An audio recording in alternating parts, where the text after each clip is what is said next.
सावन की एक अनोखी कहानी। यह कहानी एक छोटे से गांव की है जहां लोग प्राकृतिक आपदाओं से जूझते हुए अपनी रोजी रोटी कमाते थे। उस गांव में एक लड़का रहता था जिसका नाम था नीलू। नीलू बहुत प्यारा और साहसी लड़का था, लेकिन उसमें एक अजीब बात थी। वो सावन के महीने में एक विशेष शक्ति महसूस करता था। हर साल सावन का महीना आते ही नीलू का मन बहुत विचित्र तरीके से बदल जाता था। गाँव के लोग उसे सावन का चमत्कारी बच्चा कहते थे, क्योंकि जब भी वो सावन के महीने में नदी के किनारे जाता, नदी की धार धीमी हो जाती थी और पास का वातावरण शांति से भर जाता। कोई नहीं जानता था कि ऐसा क्यों होता था, लेकिन सभी को विश्वास था कि नीलू के पास कुछ विशेष है। एक बार सावन का महीना आया और नीलू फिर नदी के पास पहुंचा। इस बार बारिश तेज हो रही थी और आसमान में काले बादल थे। नदी का पानी बढ़ने लगा और गांव वालों को डर था कि कहीं बाढ़ न आ जाए, लेकिन नीलू ने अपने दिल की सुनी और नदी के किनारे खड़ा होकर मंत्रोच्चारण करना शुरू किया। वो नदी से एक अनजानी बात कह रहा था, हे नदी माता, मुझे शक्ति दो ताकि मैं तुम्हारी धार को शांत कर सकूं।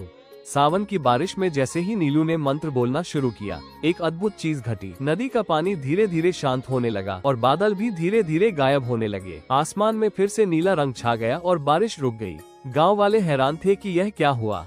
अगली सुबह पूरे गांव में चर्चा थी कि नीलू ने नदी की शक्ति को नियंत्रित किया है। कुछ लोग मानते थे कि नीलू ने कोई जादू किया था, जबकि कुछ का कहना था कि यह सब सावन के महीने की विशेष शक्ति थी जो नीलू में समाहित हो गई थी। नीलू खुद इस रहस्य को नहीं समझ सका, लेकिन उसने यह महसूस किया कि सावन के महीने में न केवल प्रकृति बल्कि उसके भीतर की शक्ति भी जाग जाती है। यही कारण था कि वह हमेशा सावन के महीने का इंतजार करता था, क्योंकि उसे लगता था कि यह समय उसके लिए कुछ विशेष लेकर आता है। गाँव वाले अब नीलू को न केवल एक साहसी लड़का मानते थे, बल्कि उसे अपने गांव का रक्षक भी मानने लगे थे। हर साल सावन में वो नदी के पास जाता और इस विशेष समय का इंतजार करता ताकि वो अपनी अद्भुत शक्ति से गांव की मदद कर सके।